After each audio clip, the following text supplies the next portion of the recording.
सकाळी दादाने तयार केलेली होती, तर आम्हाला ट्रेंड आठवला. चल म्हटलं दादा आपण करून बघू. तर पिल्लूने छान केलेलं होतं आणि तो स्कूलला गेल्यानंतर बघा मी माझं काम करायला लागले.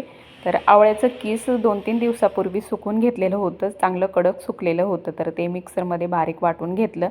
खूप असं बारीक मस्त झालेलं होतं आणि रोज कोमट पाण्यात 1 चम्मच घ्यायचं सकाळी अनाशीपोटी, छान असतं. तर ते बनवून घेतलं आणि त्याच्यानंतर लागले मी स्वयंपाक करायला.